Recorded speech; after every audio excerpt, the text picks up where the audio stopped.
Some of you may not be familiar with the Columbia River Treaty, and we hope that you'll gain some familiarity with it tonight.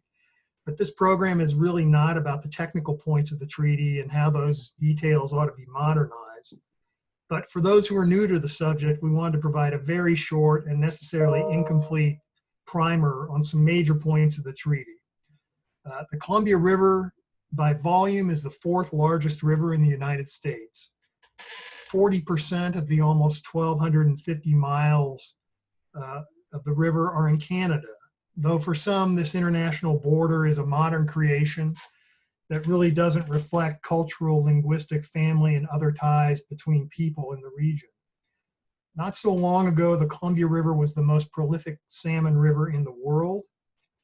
Now the river is one of the most industrialized and monetized rivers in the world. There are now 14 dams on the main stem of the river. The main stem dams above and including Grand Coulee Dam lack fish passage.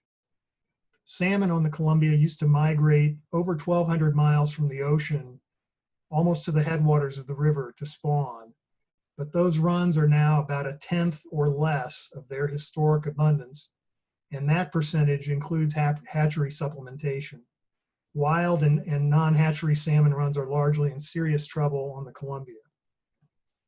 For thousands of years, cultures, economies, and ways of life have been tied to the river and its fish. The treaty itself is a transboundary water management agreement between the United States and Canada. It was signed in 1961 and ratified in 1964.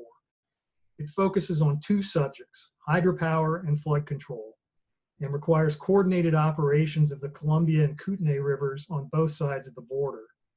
The treaty has no specified end date, though after 2014, either nation could provide 10 years advance notice to terminate the treaty. Neither nation has done so, although some in the US have advocated that termination ought to be pursued. Tribes and First Nations were not consulted, and they were not involved in the negotiation of the treaty in the late 1950s and early 1960s. Tribes and First Nations and ecosystem voices are not now currently involved in governance under the treaty. Ecosystem concerns are really not part of the treaty.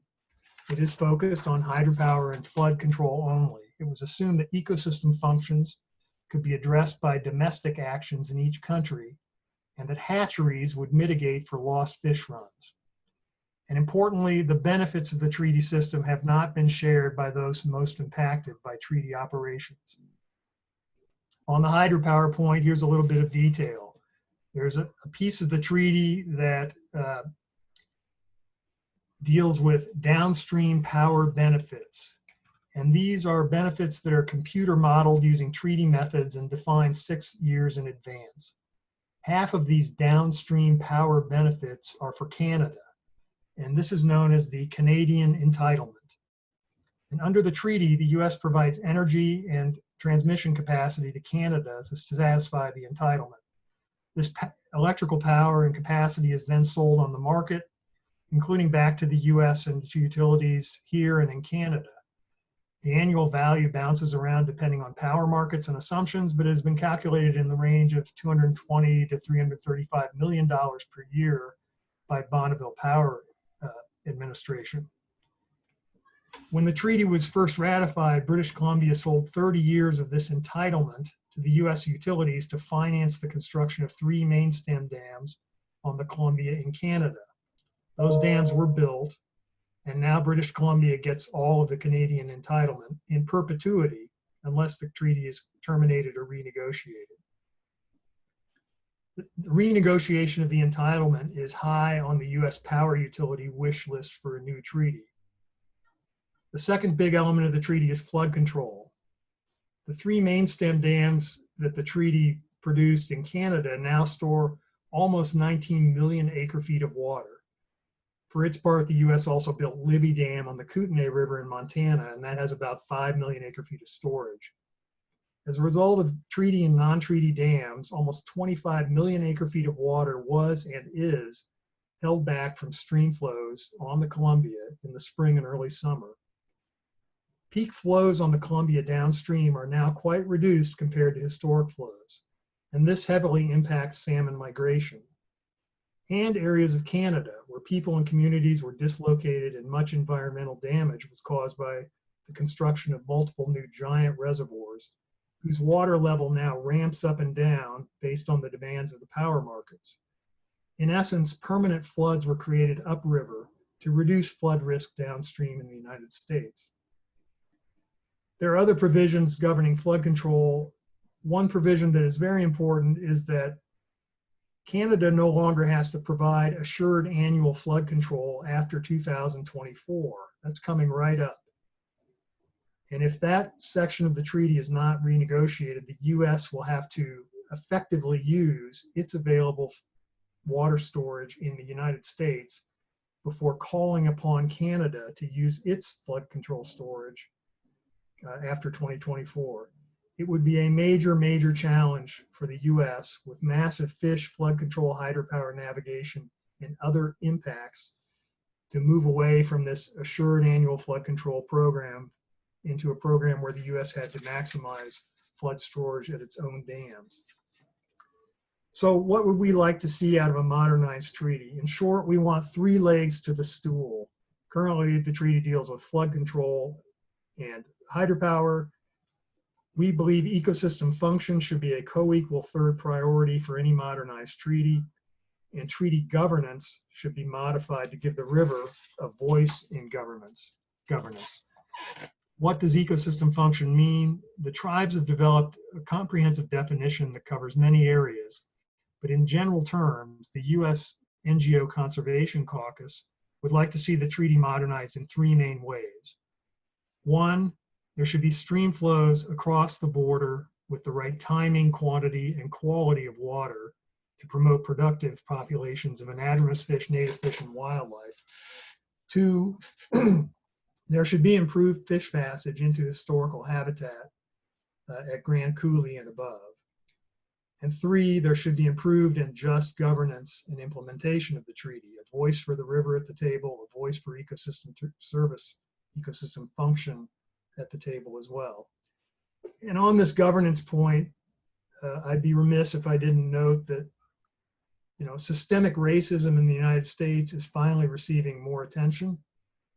The tribes were not consulted on the existing treaty, and they have no formal voice and role in the implementation of the treaty. They largely do not share in the benefits of the treaty system, though their cultures, economies, and ways of life were tremendously impacted by the treaty, and they paid massive costs associated with the changed regime on the river resulting from the treaty. From our perspective, it is moral, just, and necessary to address this racist component inherent in the current version of the treaty. Yet while Canada has invited First Nations to join its treaty negotiating team, the US has not invited US tribes to join ours. The US Conservation Caucus believes it's well past time to revisit these ongoing injustices. That's a quick introduction to the treaty. And with that, I'm going to introduce Peter Marbach. Peter Marbach's evocative landscapes and his photographs reflect time spent working with light at the edges of the day.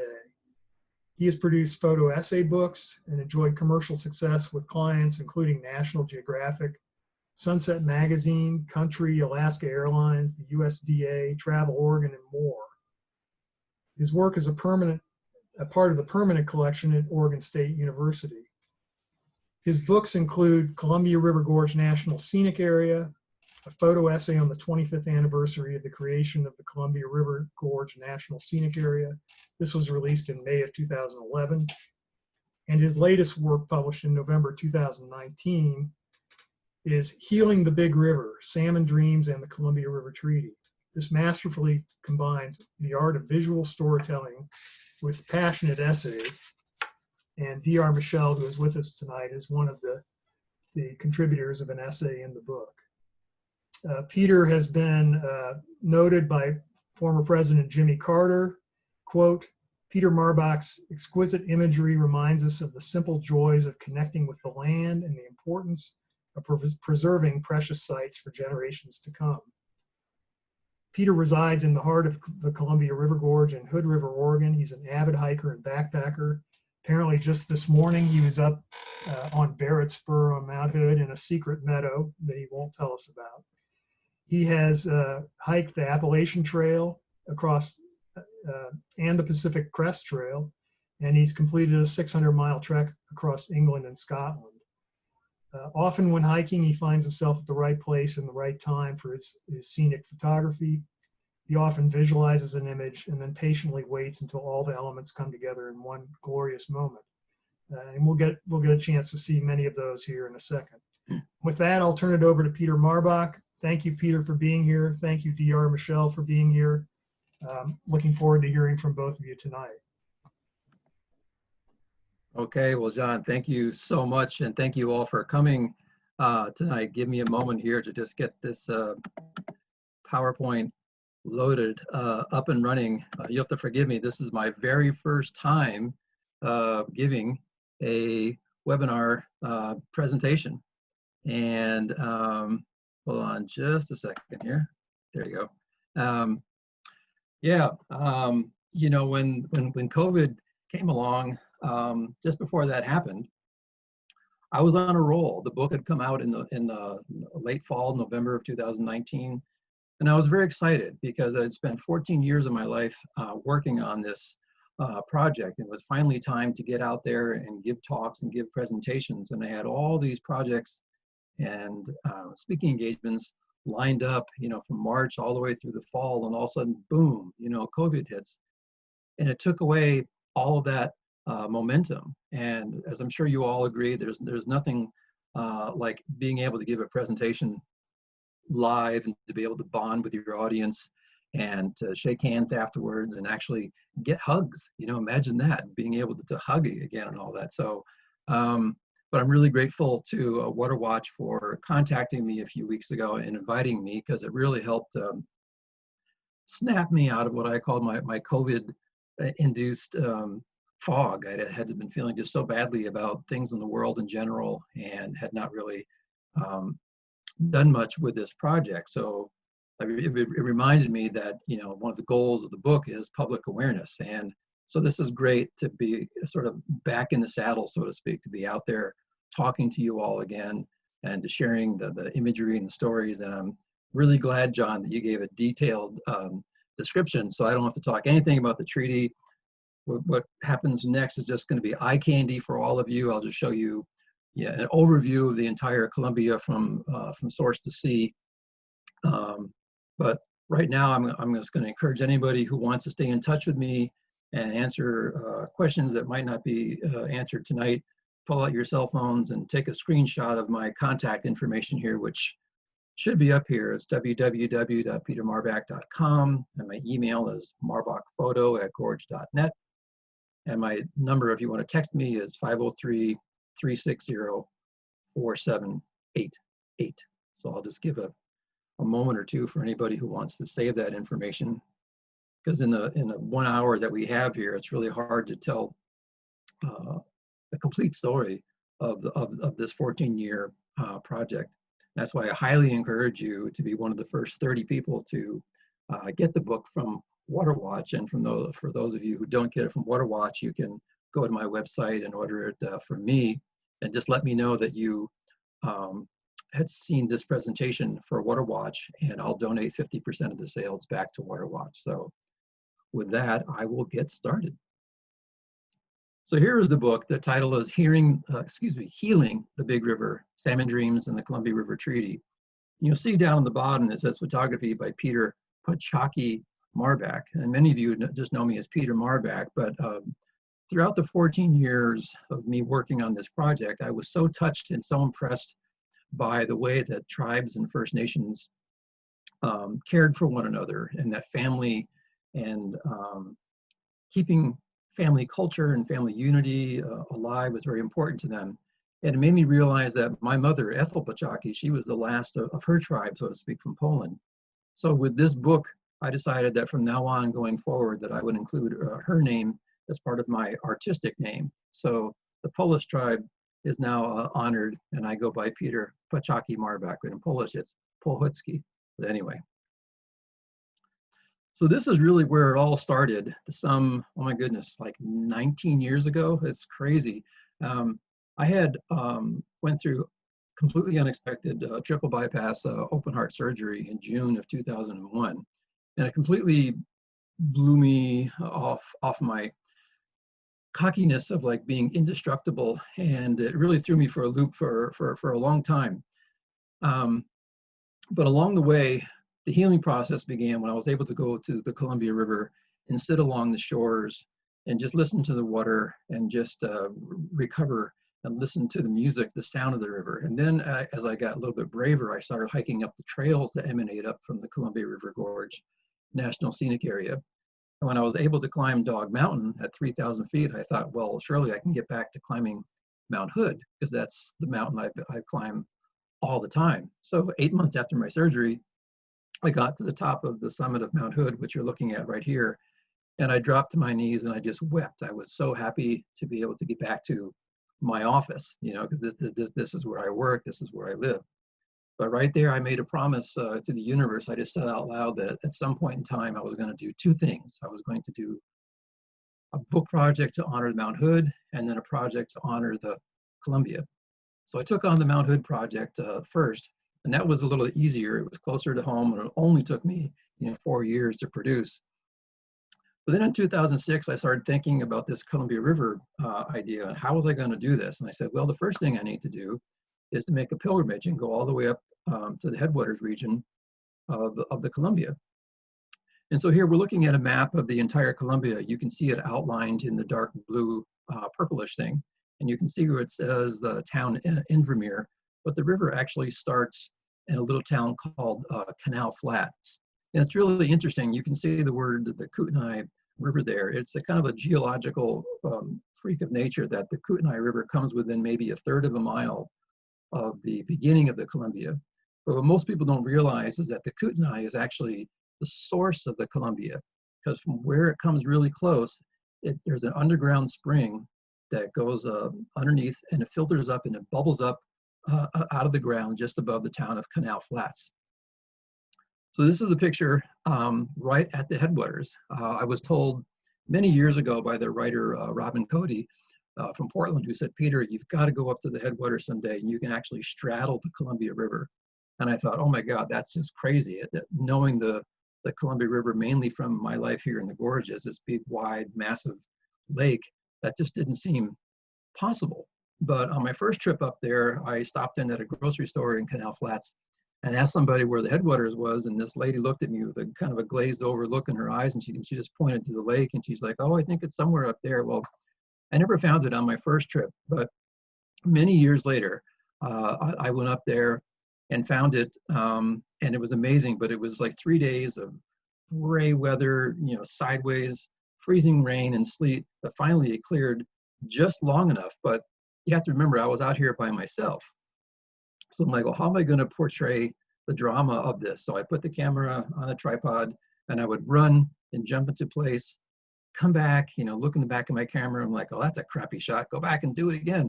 So it took me a couple hours before I finally got something that was worthwhile sharing. But I mean, just take a look at this. How amazing is this, that the mighty Columbia that we know starts from the very humble beginnings here and flows all the way to the Pacific Ocean at a 3-mile wide confluence. So it's really amazing. And I highly encourage any of you who cares about the Columbia to really get a better sense of the value of this river is to go up there someday. It's from where I live in Hood River, it's maybe a 14-hour trip, no big deal. So again, this is the cover shot. And this particular image I'm really nostalgic about and happy about, because shortly after my 50th birthday, I decided that, okay, if I'm going to work on this project, I got to go up to the headwaters. So this was it. This was when I was still shooting film with my larger format Pentax camera. But this is how the Columbia River looks in British Columbia. For the first 200 kilometers or so, it runs wild and free. If you look in the upper part of the picture, you can see a body of water that's Lake Columbia. And the river, formal river, begins from there, and it flows in these undulating S-curves through 2 mountain ranges. You have the Kootenai Rockies zooming up 10,000 feet to the east, and you have the Purcell Mountains off to the left, and here you've got this wild and free river. It's just so stunningly beautiful. It just is jaw-droppingly beautiful. So several years into the project, I was invited to come up to British Columbia to take part and witness the National Aboriginal Day celebration that Canada holds in June of most years. And I was had the pleasure and honor of meeting Alfred Joseph, who's the former chief of the Kiskunick tribe near Lake Invermere, which is part of the Columbia River. And I had this beautiful conversation with him, and he told me a story about his grandfather going down to the shores of the Columbia around the summer of 1940, 1941. And as he usually would go down and greet the return of the salmon. So he went down, and a week went by, a few weeks went by, it got to be a month, and there was no fish, there was no salmon. And his grandfather couldn't understand what had happened. And they thought, well, surely they must have done something to upset the creator, because why weren't the fish coming? Well, they had no way of knowing that the Grand Coulee Dam, 600 or so miles downstream, had been built and had stopped the migration of salmon that had been coming up to the headwaters since the beginning of time.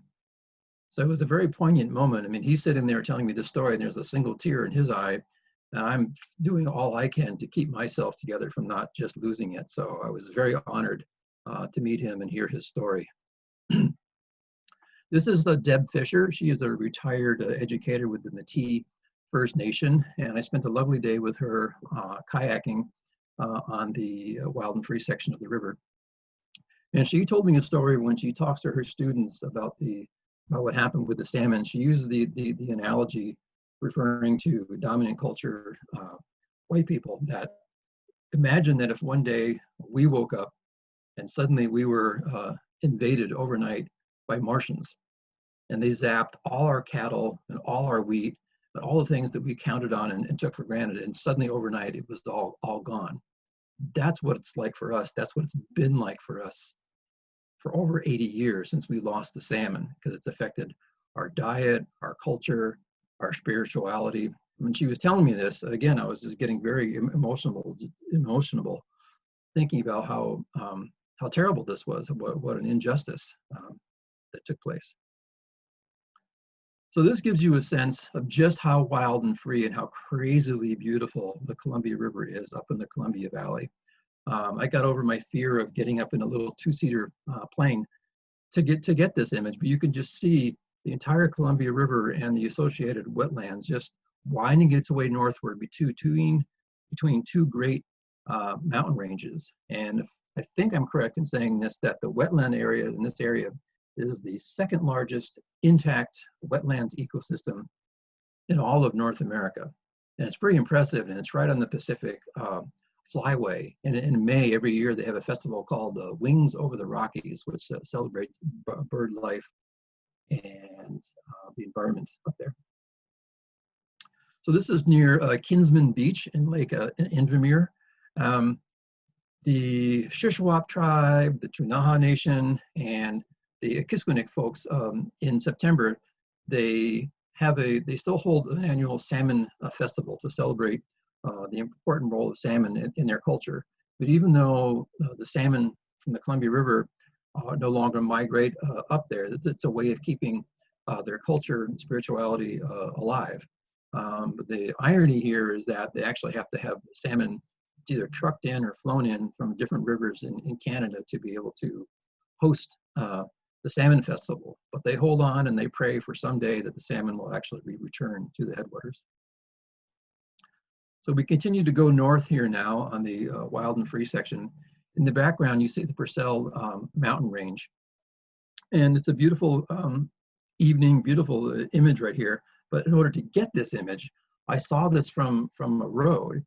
But to get down to the water, I had to cross over a set of railroad tracks and a 12-foot wall of blackberry bramble. Well, I'm not one to be easily intimidated when there's a beautiful scene, and I know I just have to somehow get there. So I just used my tripod and I pushed down everything and I ripped my pants and got down to the edge of the water to get this image, because I just really wanted to be able to share with you all just the outstanding beauty of the river up there. So here we are, I'm up in the air again, flying over the Columbia ice fields. And a lot of people think that the source of the river comes from the Columbia ice fields, which is not accurate. It comes from that spring that I told you about. However, it does feed into the Columbia River. And this is one river, the Bush River, that flows from the Columbia ice fields. And you can see it flowing and forming this body of water. It's called the Bush Arm of the Columbia River. But just take a look at the scenery. Just imagine living down here in the Columbia River Gorge or some other place where it's surrounded by cities. Just how incredibly beautiful this must be to be able to see this kind of wild part of the river. And here we're approaching what's called the Big Bend in the river. We're approaching the Kinbasket Lake area. And from where I am here, I'm looking up at Glacier National Park in Canada, and the river makes a big bend all the way around that. And it comes down to a town called Revelstoke. And near Revelstoke is a 8,400 foot mountain called Mount Cartier. And I knew and I wanted to get up there to get this image because I was told by a engineer up in this area that the Arrow Lakes Reservoir, which is a part of the Columbia River system in Canada, would be fullest around mid-July. And this is when I came up there. And as John had noted earlier in his introduction about the river and the treaty, the Canada holds back a whole lot of water for hydropower and flood control and other needs in the United States. And this is when it's fullest. So we're looking at maybe over 100-mile stretch of the Columbia River. And it was interesting to get this shot. I was prepared to climb up there, but I was told that there was a lot of grizzlies out in that area, and that would not be a smart thing to try to hike the 13 miles to get up there.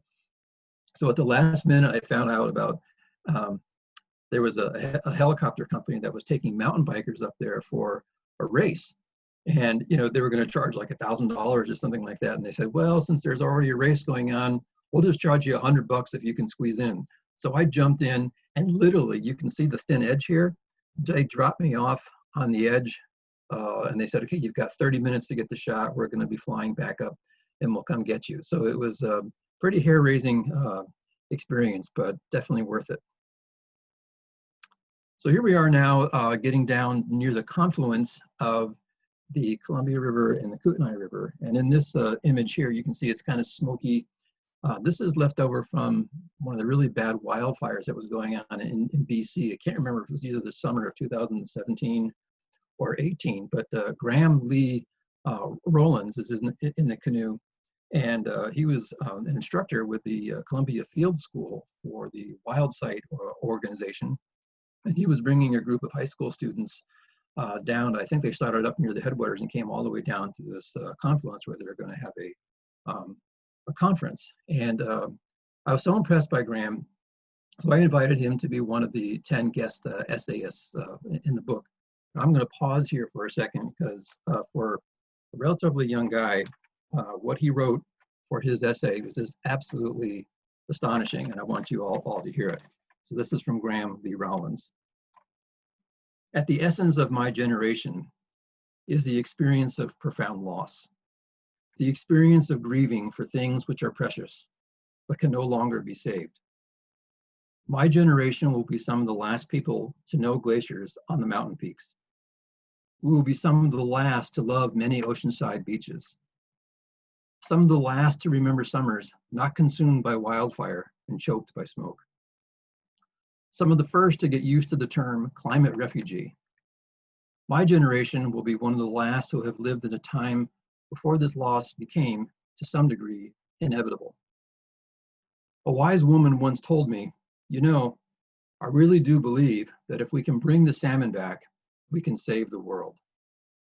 And I think she's right. Restoring salmon is important because it will be a shining example of what it looks like to engage in reciprocity with this earth, our home. I have learned that grief is not the same as reciprocity. If we can only understand for our world in terms of what has been lost, we will not be able to move forward. We need to be grateful. We need to heal. We need to fight cynicism and ignorance and defend what is left. We need to give back, and we need to do it soon, and we need to do it well. For if we are going to participate wholeheartedly in the renewal of the world, we will need reasons to shed tears in triumph as well as in tragedy. I know that I, for one, will weep when the salmon come home. I think this is the first time that I've read Graham's essay where I haven't broken down and cried. I mean, it's so powerful and so deep and so poignant for someone who hasn't been on this planet as long as many of us middle-aged people have. But Graham, thank you, and it's really quite beautiful.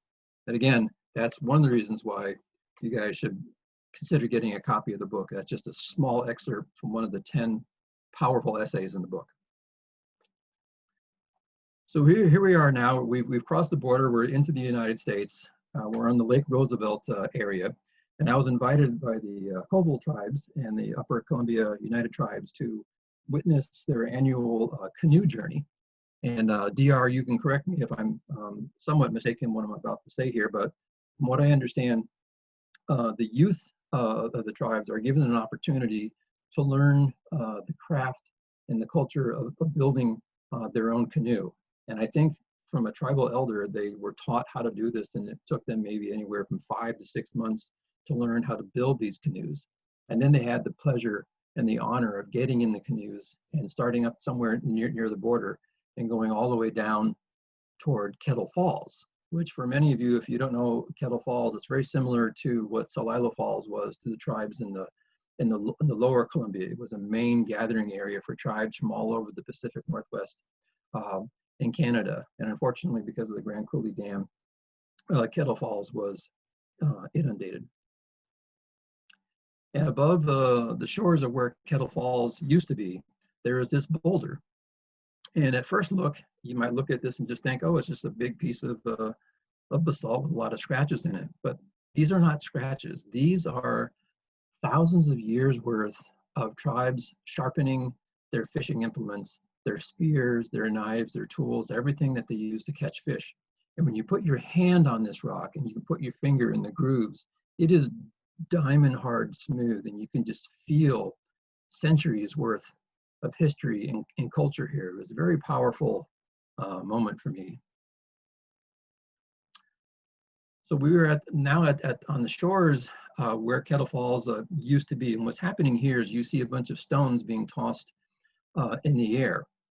And prior to this happening, tribal members were clicking the rocks together. And the clicking of the rocks symbolizes the sound that the salmon would hear when they would be coming upstream on their annual migration, hugging low along the river. They would hear this rolling sound, the clicking of the rocks. So this was a really beautiful moment to honor the salmon and the song of the salmon. So it was quite a privilege to be there.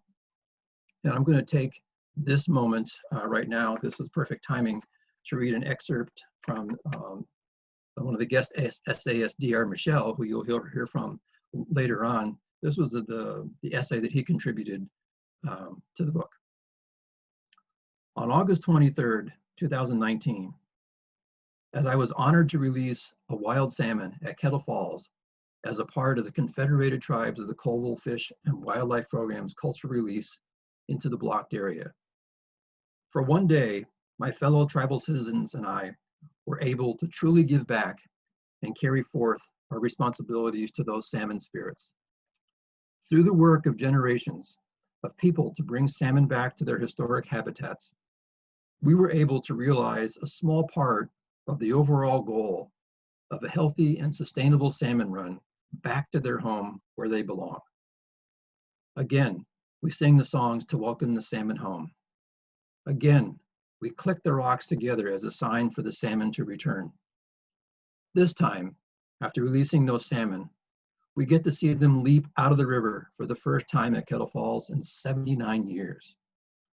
To see the salmon splash during the summer afternoon sun was a sight to behold, just like my ancestors experienced so many years ago.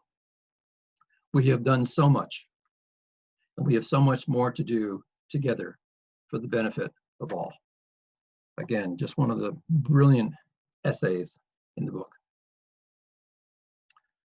So here we are. This is the Grand Coulee Dam. I'm sure many of you folks have been there before, but this is really at this what I call the ground zero of how we need to get the salmon back up into the upper Columbia. And thanks to John for giving a really great summary of the Columbia River Treaty. But what I was told from some of the research I've done and from talking to people, that in a really short Reader's Digest abridged version, our government basically asked the Canadian government, and they said, hey, you know, it's going to cost us X amount of dollars to install a fish ladder here. We're really not sure we want to do it. Does your government mind if we don't do it?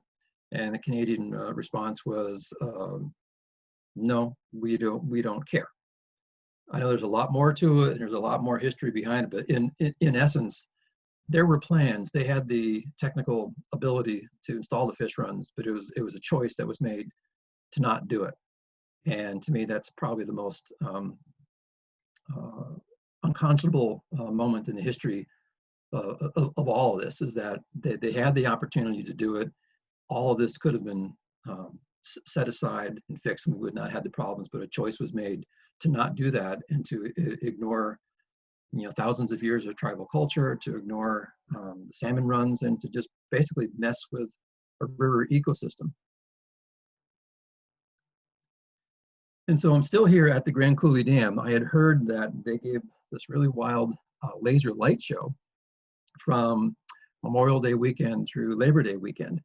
And what happens is, right around dark, they release the water over the dam, and it's like, so it forms like this white curtain. And suddenly out comes this sort of like chipmunk character, kind of like in Walt Disney fashion. And this chipmunk sort of serves as a narrator, talking about the glory and praises and singing all of the wonders that the Grand Coulee Dam has done for everybody here in the Pacific Northwest, which is true, because we have cheap electricity and irrigation and a lot of the food and farm products that we all enjoy.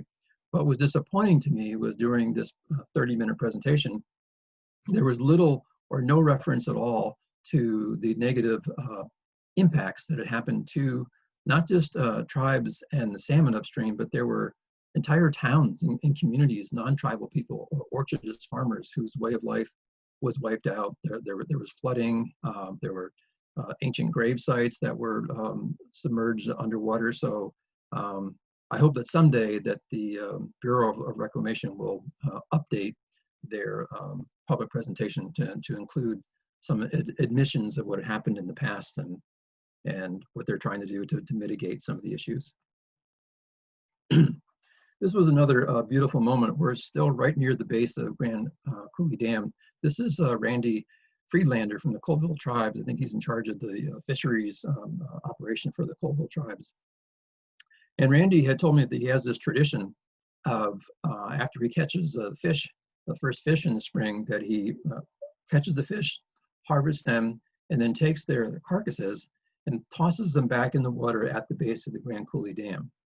And while he's doing this, he's saying a prayer out loud to the Creator, which essentially, loosely translated, he thanks the Creator for the salmon, but at the same time apologizes for what had happened to the salmon, for the negative effects of when the dam went in and stopping the flow. But by putting the remains of the salmon back into the river, it's the hope that their spiritual DNA will guide future salmon when they eventually are able to return to find their way home. So it was a very beautiful, poignant moment for me on this journey. So what we're looking at here, if you're looking at it saying, what the heck is that? This is an invention by Whoosh Innovations, a company out of Seattle, that has come up with one of the more promising and interesting fish passage technologies. It's a system where if you look way down at the bottom, there's a kind of a floating barge on the water. And they create a false waterfall, and the fish come in and they go through these chambers, and they're photographed in this high-tech system. And then they're gently, through a pneumatic pressurized system, shot up through this tube, up and over, and can be dropped in safely into dams. I've seen it happen. I've seen the demonstrations at Cle Elum Dam and other places. But on this particular day, we're at the Chief Joseph Dam. The demonstration, they were supposed to be shooting salmon up and over the dam into Rufus Woods Lake. But I think what happened was that the Army Corps of Engineers nixed that idea because they were concerned that the salmon would be carrying pathogens that would affect the other stock of fish that are in the Rufus Woods Lake. And I found that kind of ironic and rather interesting. I mean, there was a part of me just wanted to be a smartass and say, so what's the problem with that? I mean, salmon had first dibs. They were here first. I mean, if we want to get the salmon back, I mean, I'm not saying tough luck to the other fish, but surely there's got to be a way to mitigate this challenge is to be able to do it, because the only way you're going to be able to prove that the salmon can go back up there is to put them in the water and let them do their thing. But we'll see. So I really wanted to get at least one good underwater shot of a salmon for this project, but it's rather difficult down here in the Columbia River Gorge. It's a big murky area. So I was invited by the Okanagan Nation Alliance to come up to a section of the Okanagan River, which is a tributary of the Columbia, at a particular time in October when their sockeye salmon run was really strong. So sure enough, I drove up there and I looked down into the river and I could see, you know, hundreds of them going up the river, and I was so excited. And I remember talking to their fish biologist, and he said, oh, don't worry, you know, just when you get in the water, just sit still, and after a while, they'll ignore you and they'll come right up to you. Well, first day I got in the water, sat there for hours. What they would do is they would come to within like 20 yards of me, and then they would split off and go all the way around me. I'm like, wait a minute, you're supposed to come up to me. I need to get a picture. So finally, on the third day that I was there, I'm in my wetsuit again, kneeling underwater, got my camera there, and I'm just praying out loud. I'm like, please, I've come all this way. And honestly, it was like this fish, or the creator, you know, heard my prayer, and he broke off from the school of fish, literally came right over to where I was, sat there and did this little fishy movement for about 3 or 4 seconds, and then boom, took off. So I was like, thank you, you know. But you know, there's the plan, and then there's what happened. So I was fortunate to at least get this one shot. So now we're moving downriver. We're near the Priest Rapids Dam, and I had wanted to include an aspect of the Wanapum tribe culture. So I spoke to a curator at the museum there, and she says, well, you know, horses are very important to our culture. We're known as the horse people. So I said, great, can we make arrangements to maybe do something like at sunrise, you know, first light. So I had imagined, you know, horses coming to me with lots of dust and beautiful light. So on the appointed day, I got up there, you know, before dawn, and waited. You know, an hour went by, 2 hours went by, and finally someone pulls up in a car and says, are you Peter? I'm like, yeah. And they said, well, we had a little trouble getting our teenagers up early in the morning. And I was like, okay, here we go. And they said, but don't worry, we'll get the horses. So they took me over to a spot, and sure enough, here comes these horses, you know, about a quarter mile away, and I'm getting ready to take the picture. Same thing happens. They get within maybe 100 yards of me, and they break off and they go off to the left. I'm like, wait, I came all the way up here. I want to get this beautiful shot. And so this young woman, her name is Dreama Wainina, she came over to me and apologized for what had happened.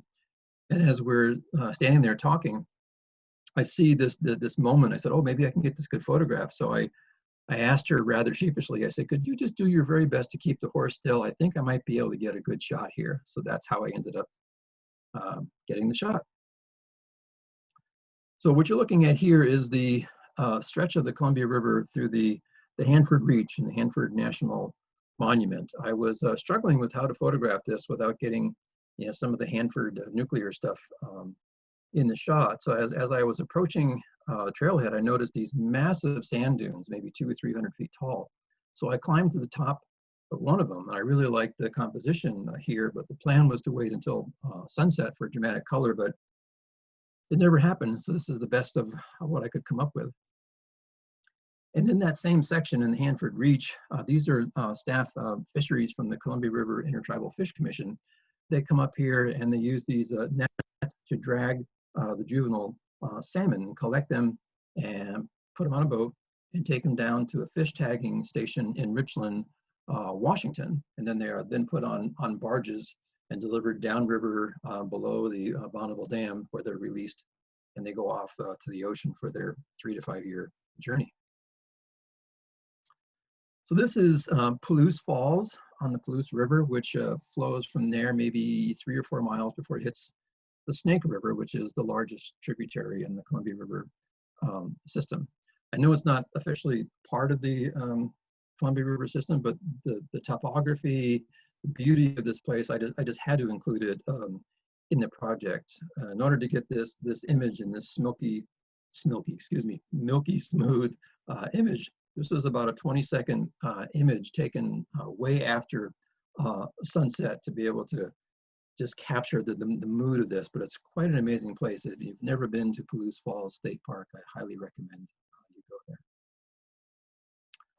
So I was hoping to get a shot for this project of where the Snake River and the Columbia River come together. But when you actually stand down at the shore, it's not very impressive. It's just these two big blobs of water, like two giant lakes. So I thought there's got to be a better way. So once again, I took to the air.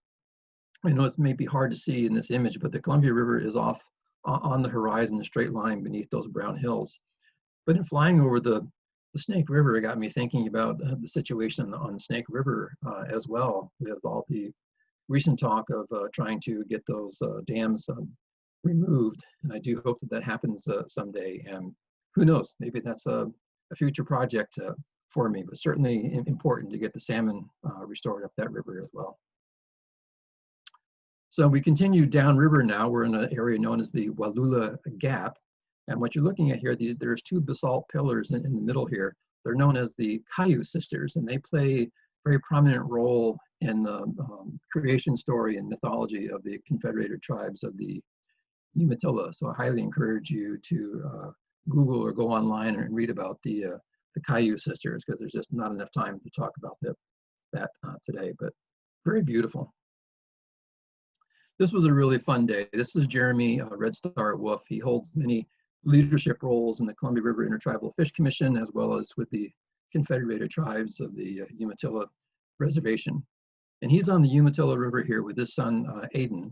And he's teaching him the tried and true ways of 10,000 years of dip net fishing. And it was quite a beautiful day watching him teach his son and being very patient. And hours went by before they finally caught one fish, but it was really a lovely experience to see a father and son bonding over fishing.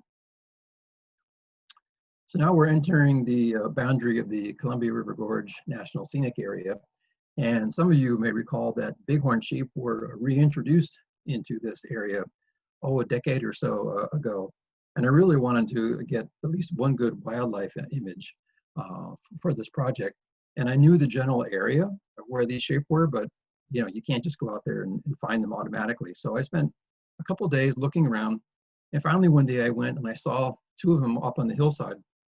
And I got out of my truck and I did the old-fashioned thing where you get on the ground and you crawl with your belly, and I had my zoom lens, and they came down, and I waited. Like an hour went by, 2 hours went by, and these two guys were standing like maybe, I don't know, 20, 30 feet apart. And they just stood there like looking at me, looking at each other. And I'm like, come on, you guys, do the headbutt thing. And finally they did it. And it just, I had one opportunity to do it. But it's funny, it's just like in the cartoons, when you see them do it, when they hit their heads, when they're all done, they just kind of go like this and they're all wobbly, and it takes them a while to recover. But it sure was fun. But I'm glad I got the shot. So this was another very powerful, emotional moment in the history of the river and in my project. This goes way back to 2007. This was the 50-year commemoration of the silencing of Salilo Falls. The media and the press, they were referring to it as a celebration and an anniversary, but the tribes were saying, no, we're not celebrating this. This is a time where we're just remembering the loss of Salilo Falls and the tragedy of all that. But the beauty of this particular day, I can't remember, it was a day in March of 2007, there were tribal entities that came from all over. They came from upriver, from British Columbia, they came from the ocean, and they all came ashore at Salilo Village, and they asked permission from the chief to come ashore. It was a very beautiful moment, and I felt very privileged and honored to be there to witness it. So here we are on the Klickitat River. This is a Yakima tribal fishermen doing traditional dip net fishing. And when I showed this picture to other groups, people often ask, oh, did you do Photoshop or something to get his pole to look so still? And I'm like, no, I did old school photography, because when they're standing there with the pole, they move back and forth ever so slowly. And there's a moment when he pauses, and I just waited for that pause to click the shutter to be able to get this shot. But I was hoping to get a shot of him catching a fish, but it didn't quite work out. So I went a little bit more upstream to an area known as Kettle Falls. And I climbed down from the top side of the falls and held onto a wet basalt wall with one hand and waited for a fish to come leaping through the air and took a picture with the other hand. It's quite amazing to be that close.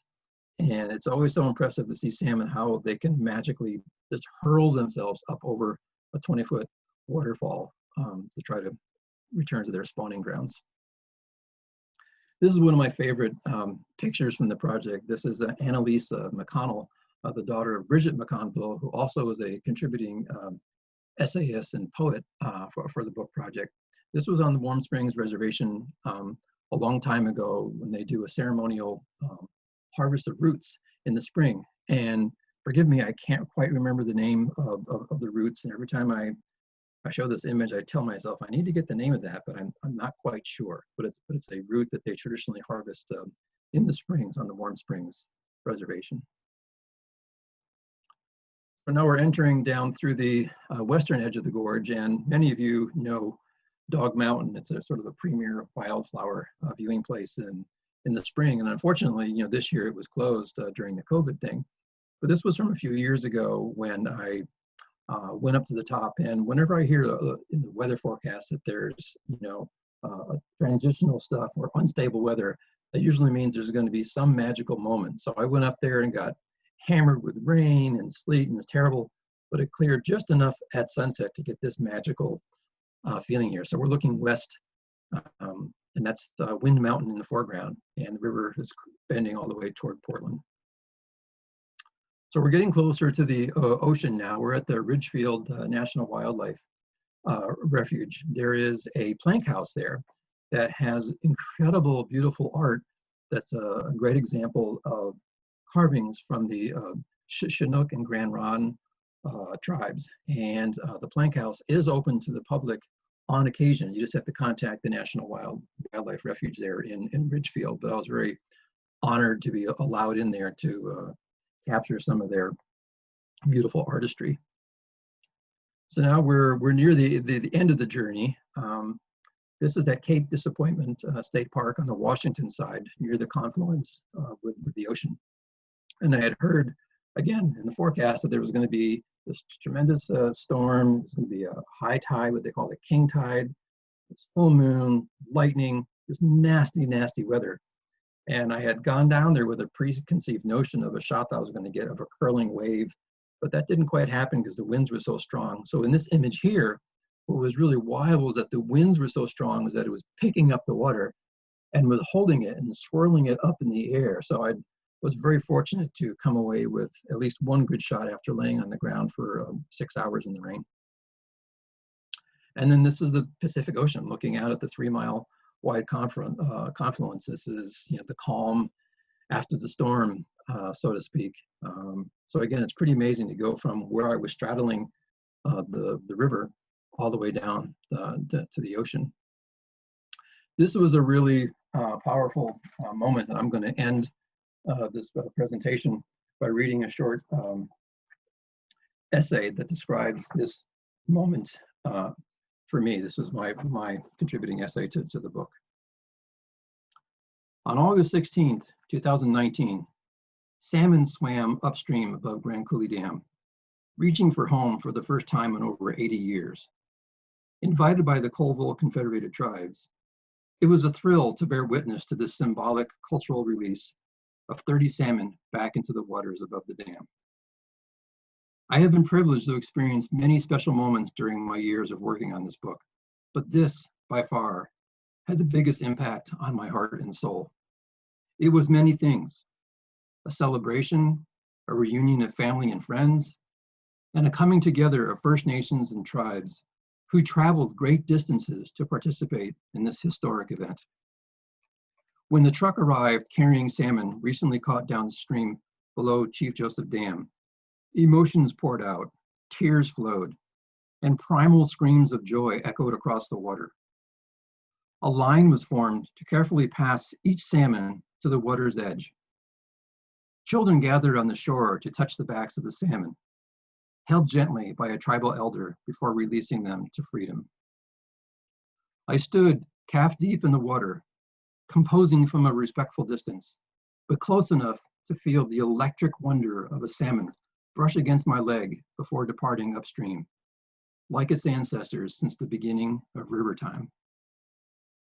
In this moment of tribal unity, of celebrating the possible and honoring ancestors, I felt compelled to honor my own tribe. When my mother, Ethel Pohutsky, passed in 2010, she was the last of her clan from Poland.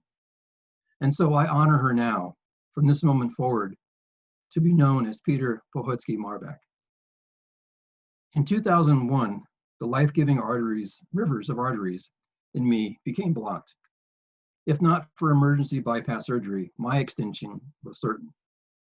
Salmon need a bypass system at key dams that will ensure not only the survival of the species, but to revitalize the culture, the spirituality, and economy vitality of the people of the river. The Columbia River Treaty renegotiations now underway provides a once-in-a-generation opportunity to modernize an agreement that respects and honors indigenous knowledge and opens the door to revitalizing what was once one of the greatest salmon migrations on the planet. Salmon have proved they are tenacious survivors. Through the chapters of our lives, we are all swimming upstream, seeking safe passage as we reach our way toward home. So thank you very, very much. I know I can't hear you, but applause. Thank you. Let's see. All right, Peter, that was wonderful. Appreciate it very much. And Thank you. thank you for sharing these images and your stories and the stories of the people you met. We're going to transition now for a few minutes to Dr. Michel. And Dr. is the executive director of the Upper Columbia United Tribes. He is an enrolled member of the Confederated Tribes at the Colville Reservation. And he has over 36 years of experience in forestry and natural resource management, as well as the technical and policy aspects of working for tribes, and they are many. Dr. has served for 8 years on the Colville Business Council as both vice chair and chair of the Natural Resources Committee. He enjoys camping along the Columbia River. I have been lucky to work a little bit with Dr. on a report that values the economic contribution of ecosystem services on the Columbia River. UCUT was instrumental in getting that report off the launching pad and completed. And he is heavily involved in the efforts to reintroduce salmon to the upper basin. So with that, I'd like to just turn it over to Dr. Michel, and thank you very much, Dr., for being with us tonight. Thank you, John. Appreciate the opportunity. Thank you, Peter. It's always good to see those photos and to see the river from the headwaters to the estuary and all of those places and the important things in between. I'm real honored to be here with you tonight. Again, my name's Dr. Michel. I'm a citizen of the Colville tribe, Arrow Lake Snipes descendant. So my people range from Kettle Falls up into Revelstoke. I'm currently the executive director for the Upper Columbia United Tribes. UCUT is the Coeur d'Alene tribe, the Confederated Tribes of the Colville Reservation, the Kalispel tribe of Indians, the Kootenai tribe of Idaho, and the Spokane tribe of Indians. Together, we manage and influence nearly 2 million acres. 2 million acres of reservation lands. We influence at least 14 million acres of Aboriginal territories, 500 miles of waterways, 40 interior lakes, and 30 dams and reservoirs. Our mission statement, I think, is unique in some of the stories Peter told about the tribes. That our mission statement defines who we are as a people. That while these are coined as a lot of times as tribal issues, these are all of our issues, and it's going to take all of us to correct this historic wrongs and to bring those salmon home. So I share our mission statement with you, and that is to unite the Upper Columbia River tribes for the protection, preservation, and enhancement of treaty, executive order rights, sovereignty, culture, fish, water, wildlife, habitat, and other interests and issues of common concern in our respective territories through a structured process for cooperation and coordination, again, for the benefit of all people. I think John did a really good job of laying out the Columbia River Treaty as it currently stands. With the 15 Tribes Coalition, we've worked real hard since 2009 to bring attention to that third leg that John talked about, to bring a voice to the river, and we feel as tribal people we should be that voice. We've for time immemorial have lived on that river. It's who we are. It's what we are, and I think we could speak on behalf of that river as we have for thousands of years. So we continue to work with the Department of State and other federal entities to bring those issues to bear. Unfortunately, with all of the current issues going on with COVID and all those things, we've lost a little momentum, and negotiations, while they haven't really stalled, there's been issues around getting together and being able to move some of these issues forward. Again, our goal is to have that ecosystem function, ecosystem services as a third leg to the treaty. For years, the ecosystem has been looked at as a cost of flood risk management and hydro production, when in fact, since the development of the Columbia River, those developments have been a cost to the ecosystem. And we're simply asking that those things be looked at and that pendulum be swung more back towards the center. We understand the economics of the system. We live them every day. We live in some of the poorest counties and areas up and down the river. We live those economics.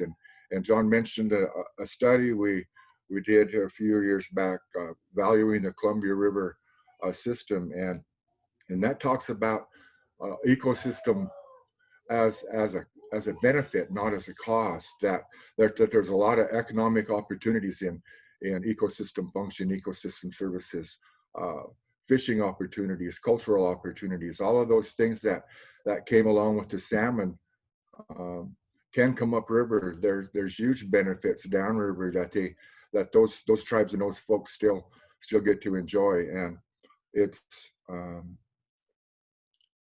that benefit for all. And it's our responsibility as tribal people, but again, more importantly, it's our responsibility of citizens of the Columbia River Basin, citizens along the river to provide those, Peter talked about that opportunity, provide those salmon an opportunity to get home. And by doing that, we better ourselves, we better the river, we better those opportunities for our future generations. And for the tribes, that's what we're, that's our responsibility to assure that what we have is passed down to those future generations.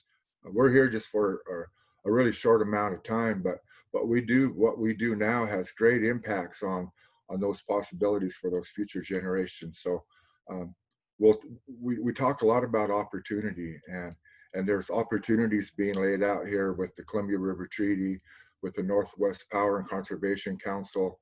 All of these things are lining up, and it's our responsibility to take advantage of them.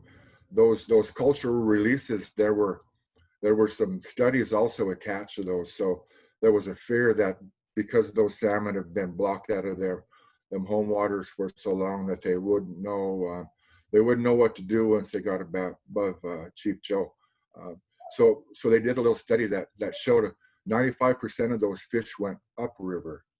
There was a concern because they hadn't been above Chief Joe that they would turn and they would just fall back and come back down through the dam.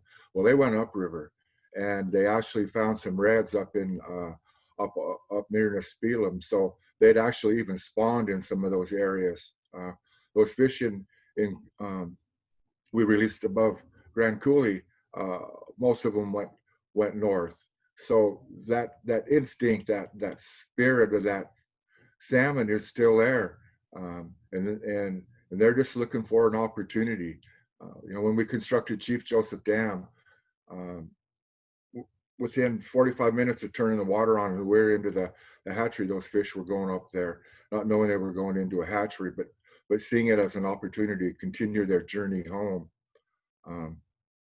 So, again, you're going to hear opportunity a lot from us, and responsibility, and yeah, it's really hard in a short amount of time to really get into and describe some of those issues, and the emotions around seeing those salmon in the waters above Coulee Dam is something that I'll carry with me. I'll never forget, and seeing the seeing the youth, the kids there,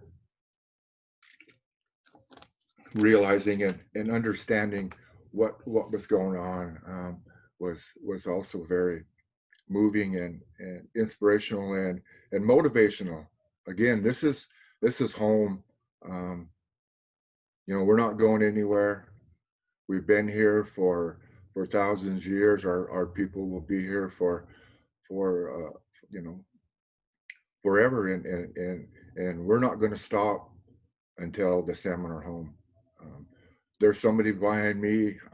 When I'm with the Creator, there'll be somebody behind me step in, and we're going to continue to try to make this happen. And it's going to take all of us, folks, all of us to talk to the politicals, the folks in charge, the people who can make this happen.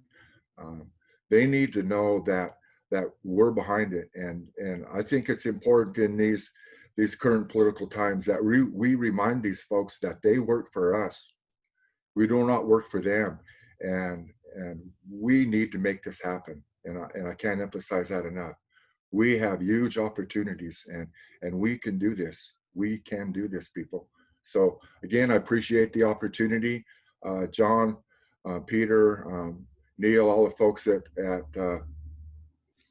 Waterwatch, and you folks for sticking in here with us this evening. Again, once this thing, all these restrictions and stuff lift, we're looking forward to getting back out in the region and coming out and meeting with you folks in person, and again, talking about those benefits and those opportunities. So again, thank you.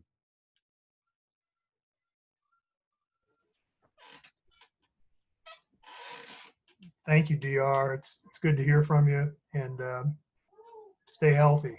We're gonna need you out on the road here when things open up. So, I appreciate you guys too. Appreciate you taking the time tonight. With that, I think we're going to turn it over to Neil and close up this webinar. I think stick around for just a minute, and got this block of sun coming in on me here. Neil's got a couple announcements for you that will be good to hear. But thank you to the panelists. Thank you to Peter Marbach. Thank you to DR Michel. Really appreciate you being with us tonight. And this is an important topic, and we need to do what we can to get the word out. So thank you very much. Neil, the floor is yours. Thanks, John. Before we jump into Q&A for the folks on the panel here, I just wanted to make a couple quick announcements. And what I'm going to do here is just share a screen that has some links on it. So, so yeah, as Peter mentioned, I mentioned at the outset, folks who are interested in supporting Waterwatch and getting a complimentary copy of Peter's wonderful book. I've read through it. This presentation just scratched the surface in terms of the content of the essays and even more photos. It's really wonderful. We've had 10 folks so far make donations throughout this webinar. So thank you all for those who have given and supported the work that we do. But there are 20 more copies for anyone who'd like to make a donation. You can go to waterwatch.org/donate. And I forgot to mention at the outset that these are all signed copies. Peter has also offered to, for anyone who's attended this webinar but isn't able to donate tonight or would like to buy a book later on, you can get one through his website at www.petermarbach.com. And he's going to be donating 50% of sales from attendees from this webinar to support Waterwatch. So thank you, Peter, for offering to do that as well. I'd just like to remind other folks that this is the second in a series of 4 webinars with writers and artists involving water. Next Wednesday, you can join us at the same time at 6 p.m. on August 12th. We'll be having a conversation with Peter Brewitt, whose recent book, Same River Twice, is a fascinating look at some of the major dam removal projects that have taken place to date in this nation, including the Rogue Dam removals in Oregon and the removal of the Elwha dams on the Olympic Peninsula, where runs of salmon and steelhead have recovered in spectacular fashion. Again, on August 19th, we'll be doing at 6 p.m., we'll be hosting legendary angler and fishing author David Hughes. He'll be discussing a lifetime of insights into trout fishing. We're honored to have both of these webinars join the summer webinar series, and hope that you folks are able to make that as well. And again, the links to register are on our website at waterwatch.org/events. With that, I'll stop the screen share here. If you have any questions or need a reference for Peter's website, I'm happy to share it with you. But we did have a couple questions come up, and I'd invite anyone else who is watching to put some questions in the Q&A here, and I can moderate and ask. Before we start with questions, I did have one comment from Jeff Fryer.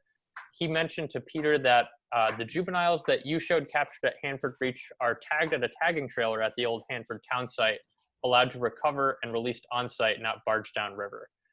He is the coordinator for this project for CRITFIC, the Columbia River Intertribal Fish Commission, and I just wanted to get that comment on the record. Okay. I sit corrected. Thank you. And then I do have a question from Amber. She was wondering what the name of the landform was near Wallula Gap. Oh, that's known as the Cayuse Sisters. Right. Right. That's great. Anybody else have any questions here for Peter or for DR, for John, on the treaty, on the presentation, anything else?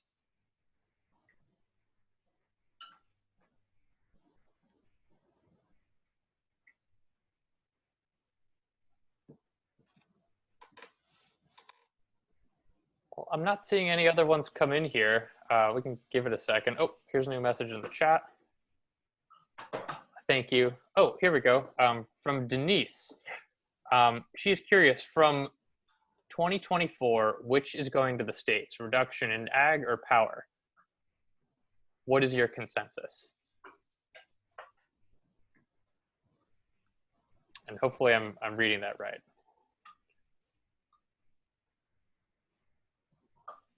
What was the question? Can you... So she wrote, thank you, Peter, for great photos and the stories behind them. Thank you, DR, for the update and dedication to bringing the salmon home. Denise is curious, from 2024, which is going to the states, reduction in ag or power? Something has to give. What is your consensus? Well, I guess just in general, I mean, I think she's right. Something's going to happen. Something's going to have to give, and I think that's, again, all of us are going to have to give a little in modernizing the treaty. They've separated us out into the Columbia River Treaty and then the domestic issues. So again, I think we're all going to have to give to be and be involved in the process going forward. If I'm understanding the question right. I think so. Another question up, this one's for Peter. Tim Palmer asks, what's next for you, Peter? Oh my, great question. Well, actually, just being here today, Tim is inspiring me to sort of get back on the virtual trail instead of being able to give public talks and presentations, and to keep this project going. It's been sort of dormant for several months since COVID hit. I'm not really sure. I mean, I do have a small project going forward, working on Oregon State Parks with their centennial coming up in 2022. I'm working with the Oregon Historical Society to create an exhibit for that. You know, the COVID is sort of shut down everything for me, as I'm just sort of taking it 1 month at a time, trying to figure out what to do next. So, yeah. Great, thank you, Peter. This is a question for John. Tim says he might have missed it, but what is Waterwatch's role in the treaty negotiations? We're at the table with the State Department. No, I'm just kidding. No, our role, we participate in a conservation caucus with several other groups, including, you know, Center for Environmental Law and Policy, Pacific Rivers, American Rivers, some Sierra Club involvement, and there are other groups as well. Save Our Wild Salmon is involved, and even some faith-based environmental interests are involved in the caucus. We, several years ago, went back to Washington, D.C. to talk to elected officials in their offices about the treaty. We are currently doing that in Washington and Oregon. You know, our role is to conduct outreach on it, be supportive of other folks in their efforts to bring ecosystem function into the treaty, and do public outreach to make sure people are aware of the issues going on. You know, there hasn't been so much of a media hook or a decision point on the treaty, and so, you know, sometimes the media is like, well, what's there to write about here? Nothing's happening. But we've done op-eds in the Register Guard, the Oregonian, other places, and you know, our role is to support others in their efforts to bring this ecosystem function into the treaty. So, you know, those are kind of the things we do. I see another question from Michael Smith to all panelists. What is the status of treaty negotiations? Have they begun? They actually have begun. There have been 10 rounds of negotiations at this point, 10 meetings between the United States and Canada, but only in this last meeting did they get to a point of officially exchanging sort of proposals or frameworks for what each nation wants. DR may have insights on this that I don't have. You know, my sense is that until the presidential election takes place in November, and we see who is going to be running the Secretary of State and what the presidential policies will be around this, you know, we're either going to have status quo or a big change in what happens with the treaty. So negotiations have begun. There is not currently another, as of June 30th, there was not currently another meeting scheduled. And the last round of negotiations was conducted on June 29th and 30th via teleconference. So they've had 10 meetings. They've exchanged frameworks. They aren't revealing what is in those proposals or frameworks. And, you know, things are kind of waiting on the election, I would say, at this point. DR, would you add things to that? No, I think generally you laid that out, you know, and that's the, you know, that's a concern, and they're focusing again, just, you know, just in general, and we've talked about this leading up to it. They're focusing on, again, on the dollar and costs instead of focusing on benefits and how we can make the treaty better for everybody up and down the river. They still talk about Canadian benefits and U.S. benefits when we should be talking about all of us benefiting up and down the river. Again, it's going to take all of us to do this, but there's room for it. You know, it doesn't have to be either or in these negotiations. We can have inexpensive power. We can have flood risk management. We can have ecosystem function, ecosystem services. We can have our fish making it back up to home. So unfortunately, you know, the focus is on the almighty dollar and who's going to benefit more out of these negotiations, when we should be looking at benefits from the headwaters estuary. It's one river, although it's broken up into those 14 segments. It is still one river, and we can still operate it that way if we all give a little.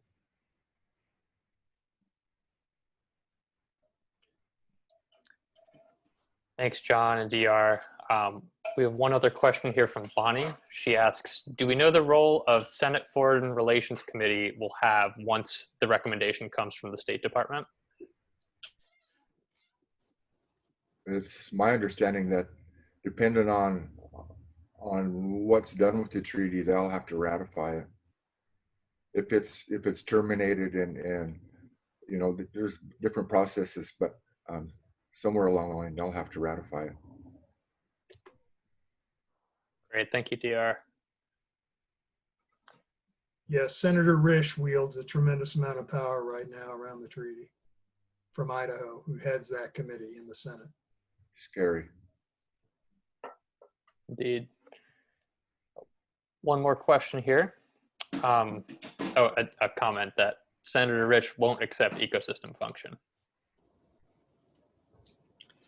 Yeah, he is on record saying that he believes ecosystem function would somehow impair Idaho's sovereignty over its, you know, state water rights system, something along those lines. I may not have that 100% correct, but at the same time, I don't know that that reflects all of his constituents. There have been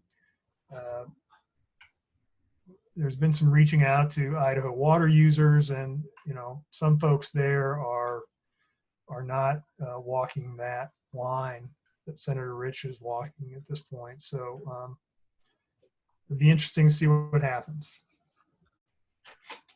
Right, and status quo, those irrigators and those other water uses are going to be negatively impacted also. So it's not just, you know, I mean, those ecosystem issues are there, but if they don't look at the bigger picture again, we're setting ourselves up for some problems further down the road. One river. Here's another question from Michael Smith. Does the Senate need to ratify the treaty revisions?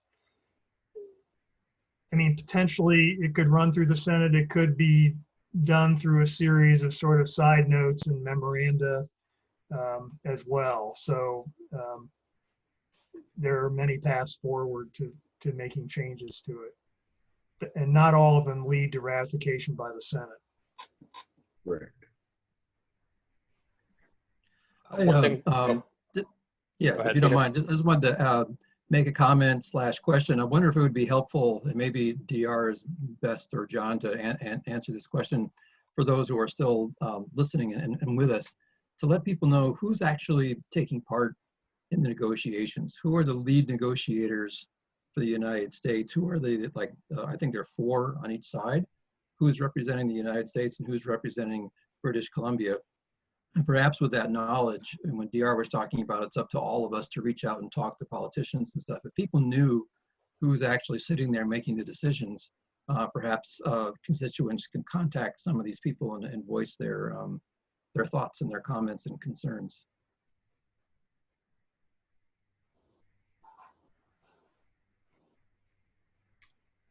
Yeah, I think, well, you bring up a good point. Again, it's the Department of State.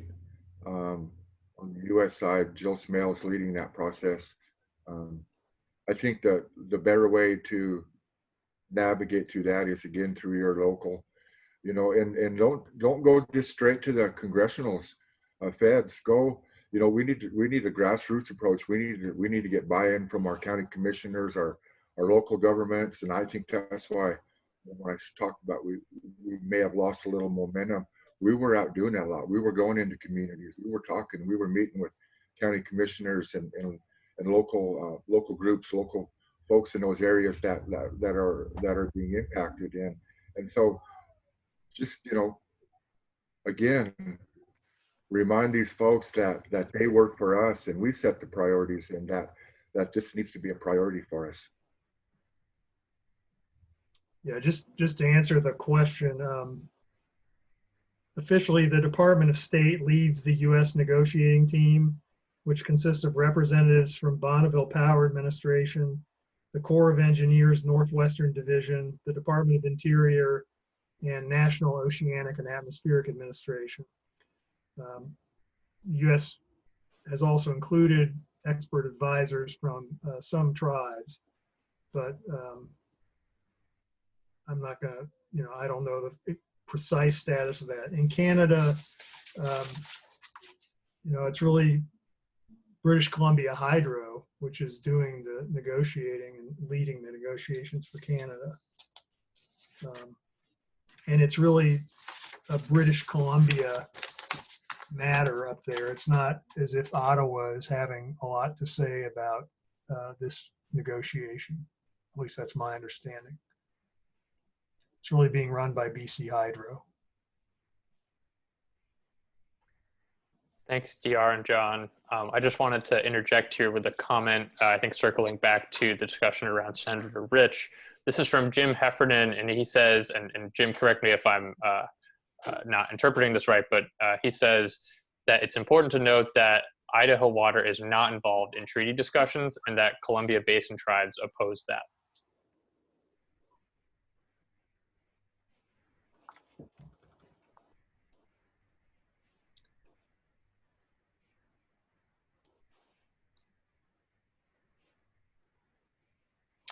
I think that's all we've got for questions. A comment from Gran Lee Rowlands.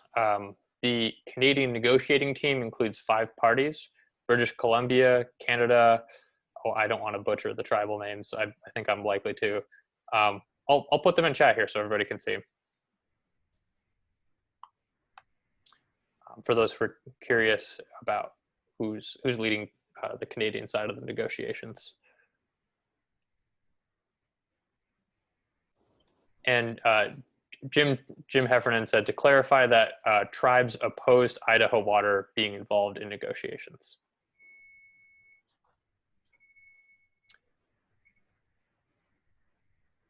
And I think that probably wraps it up for questions and answers here. Again, Peter, thank you so much for the wonderful presentation. DR, thank you for joining us, for speaking. John, thank you as well. And thank you all for attending and participating. We really appreciate it. For those who have follow-up questions, you can reach Peter again at info@petermarbach.com. Is that correct? You can reach us, or you can reach out directly to me at neil@waterwatch.org. One final plug, we still have a couple of books left. If you want to make a donation after the fact, we still have a few left. Then we'd love to be able to share some more signed copies of this wonderful book and also support the work that Waterwatch does. So with that, I think we'll wrap it up. Thanks, everybody. If I may get in a little plug here. Yeah. We have a lot of information, that economic evaluation, a lot of the information around phase 1 and where we are as it relates to those cultural releases and potential things going forward. So visit us at www.ucut.com for a lot of good information. Also Facebook. Great. Thanks, DR. All right. I think we'll end it here, but feel free to follow up. Thanks, everybody. Have a good night. Thank you again for the invitation. Bye. Thank you.